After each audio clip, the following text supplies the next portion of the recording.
A presença de um soluto afeta as propriedades físicas do solvente.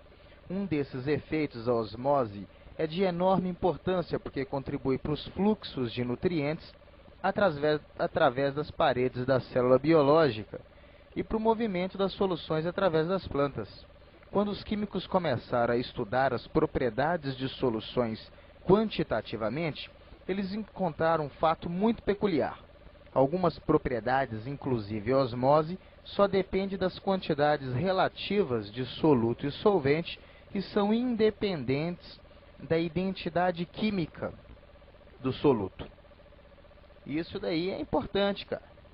As propriedades que dependem do número relativo de molécula de soluto e solvente e não da identidade química do soluto são chamadas de propriedades coligativas.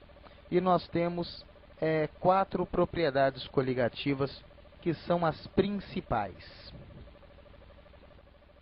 O abaixamento da pressão de vapor do solvente,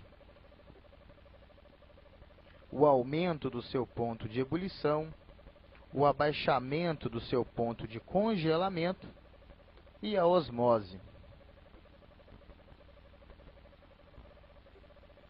Então, já que nós vamos estudar aqui, vamos começar um estudo. Uma coisa que é o seguinte, a propriedade coligativa não depende da identidade química da solução, nem do soluto. É só do que está misturado lá dentro.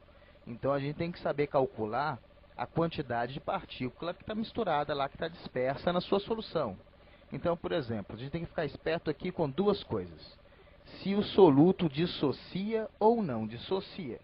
Se ele dissociar, por exemplo, os ácidos, bases e sais, aí a gente vai ter que contar a quantidade de íon que tem na solução. Por exemplo, o NaCl, ele tem ali 0,1 mol por litro. Depois de dissociado, nós vamos ter 0,1 mol por litro de Na e 0,1 mol por litro de Cl, de cloreto, de Cl-. Então, nós vamos ter um total de partículas dispersas de 0,2 mols por litro. Já aqueles solutos que não dissociam, se eu tenho 0,1 mol, ele vai terminar com 0,1 mol. Então, gente, fique esperto. Se terminou com ose, não dissocia.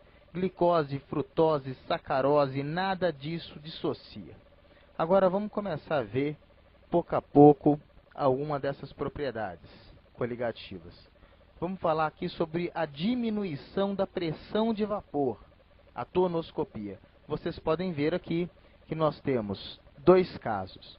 Um com o solvente puro e o outro a gente colocou lá uma suquinha no meio, deu uma misturada, aumentou a quantidade de soluto.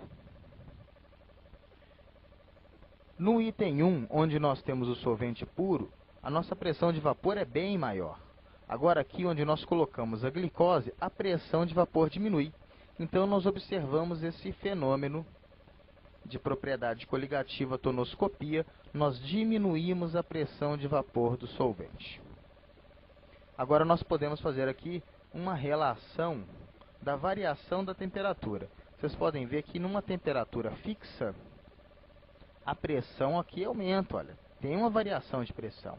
Então, à mesma temperatura, a pressão de vapor do solvente é maior que a pressão de vapor do solvente na solução.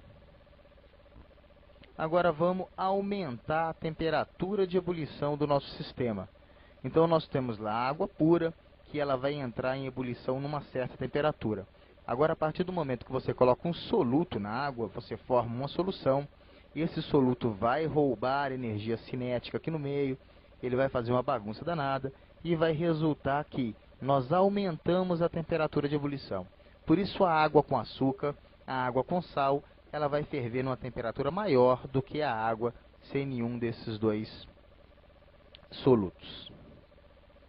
A crioscopia. Agora nós vamos fazer o contrário, nós vamos abaixar a temperatura de congelamento. Então, nós teríamos aí a água que ia congelar numa determinada temperatura, e como nós adicionamos a ela um soluto, nós diminuímos a temperatura de congelamento dela, e ela congela numa temperatura menor.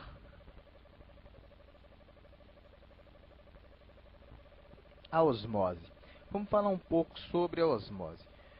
Como mencionado anteriormente, a osmose, fluxo de solvente atrás de uma membrana, né, através de uma membrana para uma solução mais concentrada, o fenômeno pode ser demonstrado no laboratório, separando a solução e o solvente puro por uma membrana semipermeável, uma membrana que permite a passagem de certos tipos de moléculas ou íons. O acetato de celulose, por exemplo, permite a passagem de moléculas de água, mas não moléculas de soluto, e íon com suas volumosas camadas de molécula e água e hidratação. Inicialmente, as alturas da solução do solvente puro, elas vão ser maior, porém, ao passar do tempo, ele começa a subir e vai mudar, vai dar um diferencial entre as duas colunas, porque o solvente vai começar a fluir. Nós podemos fazer uma experiência simples que pode ser reproduzida em casa mesmo. Você pode usar o ovo, você coloca alguns ovos num becker e adiciona vinagre.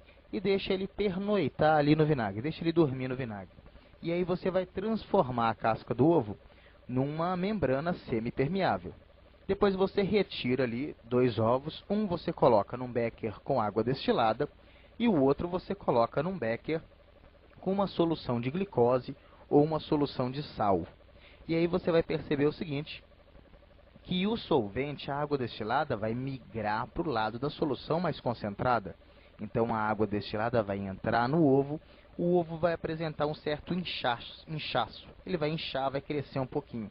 Já na outra, onde você tem uma solução de sal, uma solução de glicose, o que está dentro do ovo, a água que está dentro do ovo, vai migrar para o lado de fora e o ovo vai diminuir. Você vai poder comparar os dois, comparar o aumento e a diminuição. Você vai ver que cada ovo apresenta um tamanho determinado. A osmose tem um papel importantíssimo na manutenção da vida. As paredes das células biológicas, elas agem como membranas semipermeáveis, que permitem a passagem de água, moléculas pequenas e íons hidratados. Porém, elas bloqueiam a passagem de enzimas e de proteínas que foram sintetizadas dentro da célula. A diferença nas concentrações do soluto dentro e fora da célula dá origem à pressão osmótica. A água passa para a solução mais concentrada no interior da célula, levando moléculas pequenas de nutrientes. Essa fluência de água também mantém a célula túrgida, o inchaço, túrgido e inchado. Quando a provisão é cortada, a turgidez é perdida e a célula fica desidratada. Em uma planta, essa desidratação resulta no murchamento. Carne salgada é preservada do ataque bacteriano por osmose. Nesse caso, a solução salgada concentrada desidrata e mata a bactéria. A bactéria se lasca, cara. Coitada da bactéria. A osmose é uma propriedade termodinâmica. Então, olha, aqui vocês puderam reparar que o solvente ele migrou para o lado da solução mais concentrada. Vou falar sobre a pressão osmótica. A pressão osmótica é a pressão que você tem que aplicar no lado daqui, mais concentrado.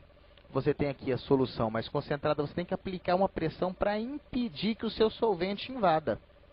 Essa pressão recebe o nome de pressão osmótica e é representado pela letra π maiúscula. Vamos falar aqui da equação da pressão osmótica. A equação da pressão osmótica. E ela é conclusões de Van der Hoef. Esse camarada aí, ele fez uma associação, cara, brilhante da lei de gases, desenvolvida por Boyle e Charles. Ele observou o seguinte, que a pressão osmótica de uma solução é igual à pressão que o soluto exerceria no estado gasoso, ocupando o mesmo volume da solução na mesma temperatura. Aí ele pegou ali a lei dos gases, PV igual a nRT, e ele adequou a equação para nós calcularmos a pressão osmótica.